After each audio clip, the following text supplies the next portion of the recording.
Početkom leta brojne saobraćajne nezgode motociklista desile su se upravo na motoskupovima i motopriredbama. Koji su najčešći uzroci tih nezgoda i nesreća kada se one dešavaju, reći će nam gost, dr. Vladimir Jeftić.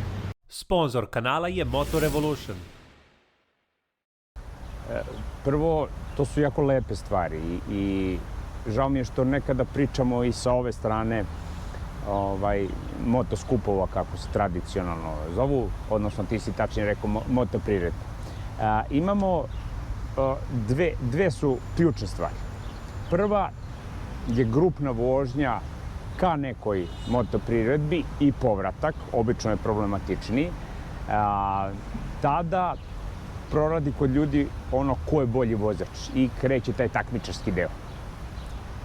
I onda imate vozača koji je, da kažem, po veštini bolji. Kreće, ga prati. Uglavnom je to pogled samo u tablicu. Stomak kaže stani, nemoj. On i dalje prati, brzina raste i u jednom momentu više mozak ne može da percipira sve to. Dolazi do zaleđenog pogleda negde ili stručno se to zove pucanje akomodacije pogleda. Šta se u tom momentu desi? Mozak je u ekstremnoj koncentraciji, jednostavno sve pokušava da isprati, u jednom momentu samo se u trenutku ugasi bam.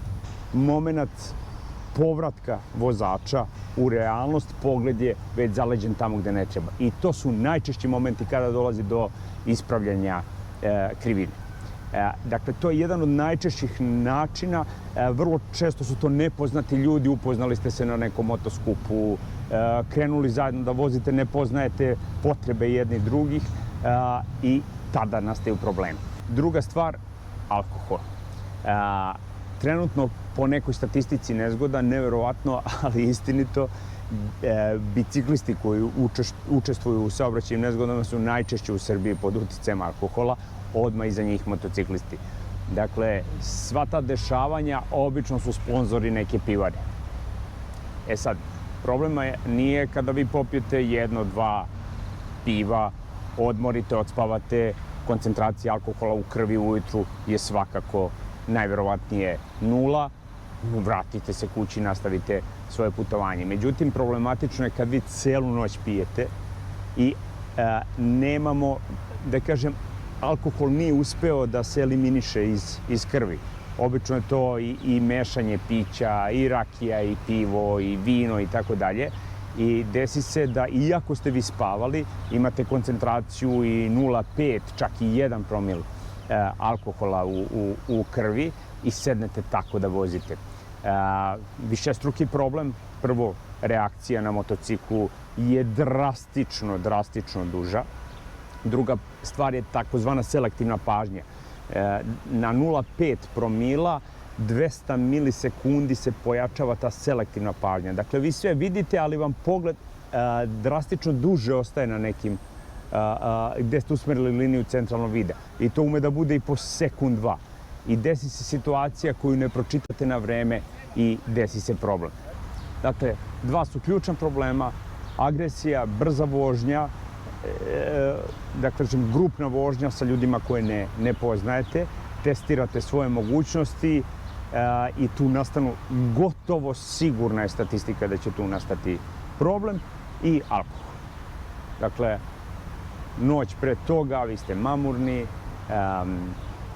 niste ospavali lepo, nemate više koncentraciju i tada nastaju problemi. Dakle, ukoliko se ponašate kako treba, ukoliko odspavate na skupu, ne sedate pijani da vozite, taj skup će vam dati ono što i jeste poenta svega toga. Dakle, i dobru muziku, dobar vibe sa ljudima, onako, bit će sve kako treba. Samo razmišljajte da morate kući da se vratite živi i zdravi, da imate porodicu, da ne izlaze ta neka primarna ponašanja, neke agresije, divljanje, takozvano žargonski. Dakle, jako je važno da to ne radite. A reci mi, kada smo na nekom trećem mestu, imamo u susednoj zemlji jedan od najpoznatijih skupova i obavezno u povratku gotovo da ne prođe sezona da neko ne strada. A opet se vraćam na agresiju u vožnji prekoračenje brzine i tako dalje, divljanje. To će ljudi razumeti bolje. Dakle, koriste motocikl da bi divljali. I na alkohol. To su dve stvari, nažalost, mislim, koje... Pa zar vam nije lepo da odete tamo, da uživate u svom motociklu? Da taj put vam bude stvarno jedna lepa avantura. Da se ponašate kako treba. Znate koja su mi najčešća pitanja? Gde su kamere za lance, za tablicu? Ja znam da će ovo sada mnogi da... kako bih rekao, da shvate pogrešno. Ali verujte, iz najbolje namere ovu priču. Na grupama se ljudi bune. Kaznili su me, imao sam lanac u inostranstvu sada preko tablice. Pa šta očekujete? To što se ovde još uvek toleriše da svi imamo lanac, ja ne, nego kažem da dobar deo motociklista nosi lanac preko tablice, a to u inostranstvu nije, kako bih rekao, pa nije normalno da krijemo tablicu. Zašto krijete tablicu? Svi znamo. Pa zbog kazne, zbog brzine. Zar nije okej da se, da kažem, ponašamo u domenu kako treba? I sada odmah ide ono kontra pitanje. Pa da, ali odmah odmah se ide priča na drugu stranu. Evo sad skoro me isto zovu neki kolege motociklisti u Hrvatskoj. Stižu, vozili su gde ograničenje 50, vozili su 110. 1800 evra je stigla kazna na kućnu adresu. Znaš šta je, Jovane, problem? Što on i dalje misli da on nije kriv, nego je neko njemu uskratio neko njegovo pravo. Čovječe, bio si u stranoj zemlji, vozio si 110 na sat, u zoni 50 i sad ti tražiš način kako da zaobiđeš, tražiš... Nemam pojma, mislim, meni to neki put ne mogu da shvatim, meni je to osnovna kultura. Ponašaj se kako treba, posebno u stranoj zemlji. Dakle, najčešća statistika loša je u povratku sa tih skupova. Da, u povratku. Povratak je mnogo opasniji nego odlazak. To je neka praksa nama kaže, nemamo jasnu statistiku, ali od onoga što ja pokušavam da kažem, čujem, vidim, sam neke analize napravim, što se tiče toga, povratak je, da, dosta opasniji. Žurba u povratku, što pre da stignem, i opuštanje pred kuću. Evo, samo što nisam stigao i problem. Dakle, nema opuštanja na motociklu, u smislu opuštanja percepcije, pažnje i tako dalje. Tu postoji i drugi faktori. Što se tiče uticaja, postoji nešto u našem poslu što se zovu hedonove matrice.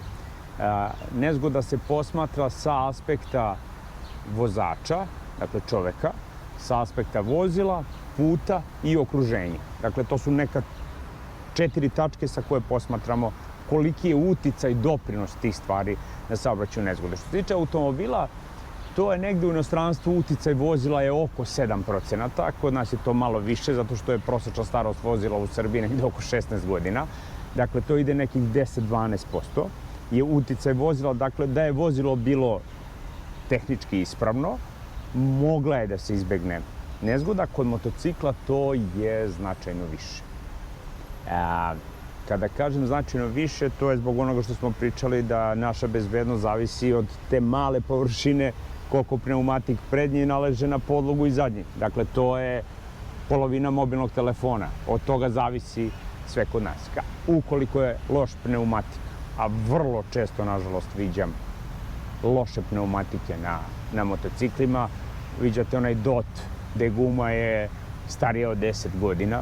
Ona izgleda, taj motocikl se malo kilometara prelazi, pa ona izgleda ok, ali sastav tog pneumatika nema više apsolutno nikakve veze sa vašom bezbednošću.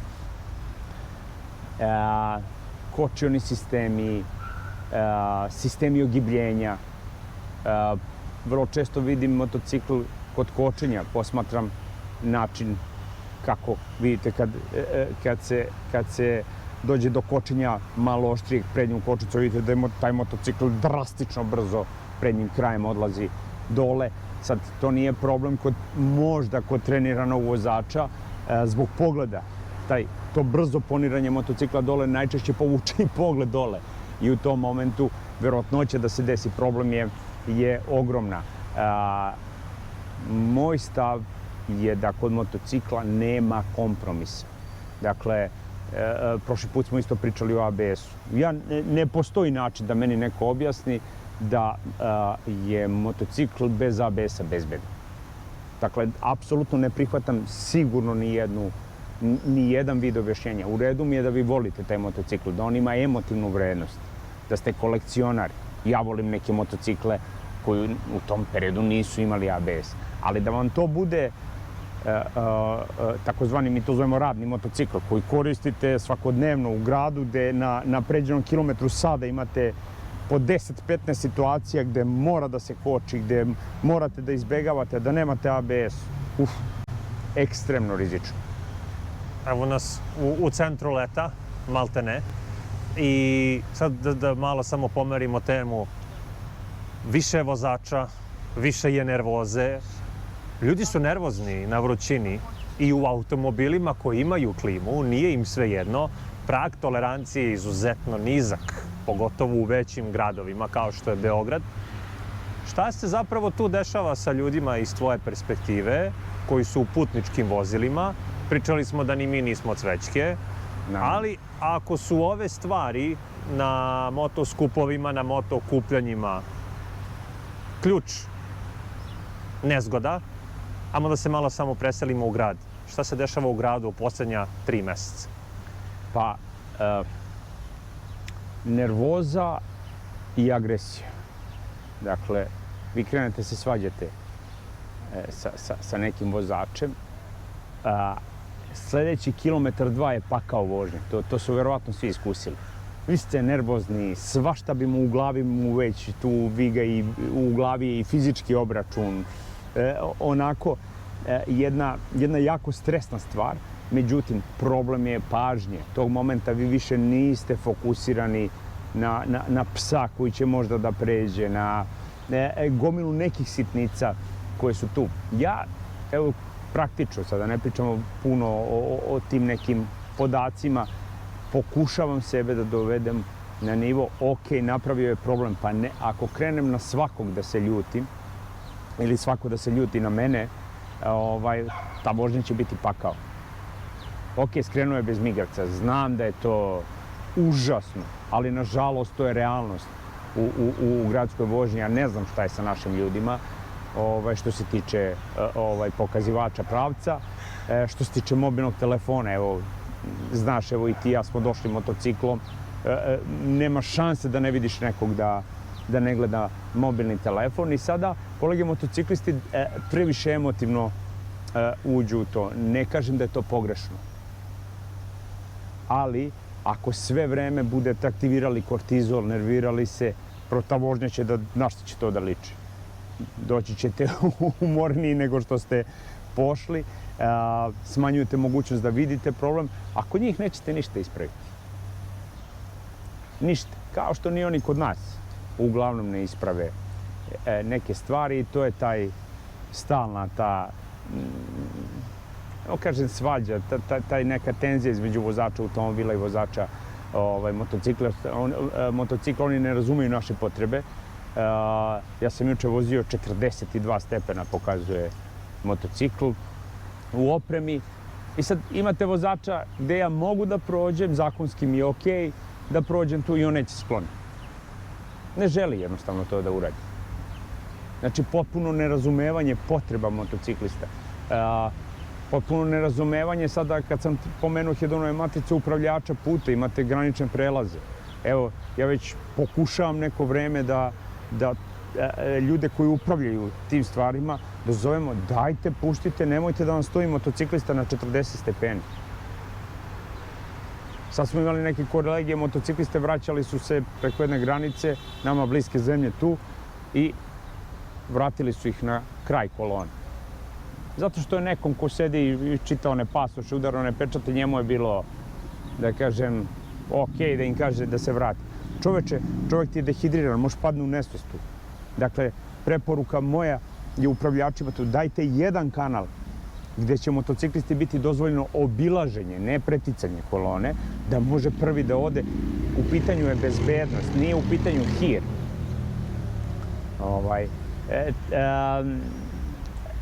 Ne znam šta da kažem, naoružujte se strpljenjem, nemojte raditi stvari koje iznenađuju vozača u ovom periodu. I onako su svi iziritirani zbog ove vrućine, a to znači ta neka provlačenja koja nisu njima očekivana. Evo, pre neki dan smo imali nezgodu sa dostavljačem. Ja gledam snimak, potpuno mi je neverovatno da kaciga leti, nema nikakve opreme. Jako važna tema, evo ja danima tražim motociklistu u gradu da vidim da ima kompletnu opremu. Ne ovo što ti i ja imamo sada, da ja volim sebe time čime se bavim, pa iz tog razloga sam uvek u kompletnoj opremi. Nema, sve šorci, majice. I kada dođe do pada, statistika je 100% neumoljiva. Dakle, mora da, nažalost, na ovakve uslove saobraćaja da imamo takvu statistiku, onda je kriv neko drugi, onda je... Nema opreme. Prosto mi je... Ja sam pre za opciju, ako ti previše vruće, nemoj voziti taj dan motocikl, čoveče. Ali nemoj sedati u šorcu. Evo sad je prošlo 5, svih 5 su u kratkim pantalonima. Za kraj, letnja sezona Smart Moto treninga je počela. Šta je na meniju? Trening. Trening je super stvar. Rešit ćete, svaki vozač ima neke strahove. Ne pričam o brzoj vožnji, pričam o bezbednoj vožnji. Dakle, puno radimo na pogledu, puno radimo na stvarima koji rešavaju, svako je posebno. Imaš treninge gde se, ne znam, radi grupa od 10 motociklista. Takav trening 100% ne valja. Zato što je tu 10 strahova, ne možete se posvetiti nekom. Ja u asocijaciji sam uveo jedno pravilo, nema, znači maksimalno 3 ili 4 ljudi. I onda možeš da vidiš šta su strahovi kod tog vozača. Gde je loš pogled, gde su te neke kočnice, recimo ulazak u levi nagib, kreće desni lakat da se podiže, tada znaš sigurno da je nivo kortizola veliki i tako dalje. Dakle, sve mora da bude opušteno. Skoro, sad sam neku računicu radio, bližimo se cifri još malo, još jednu godinu dana, skoro 10.000 ljudi je prošlo Smart Moto trening. Stižu mi često poruke, desilo mi se baš to što smo radili na treningu. I onda sam ja onako preponosan, znam da smo možda nekome spasili život. I ne postoji lepša stvar od toga. I zato služi motocikl. Vladimire, mnogo ti hvala na druženju, hvala ti na vremenu, a mi se vidimo u nekoj narednoj emisiji, možda čak i na istom ovom mestu, ko zna. Živio, dečko, hvala ti na ovome što radiš. Nema na čemu. Vidimo se, Vlado.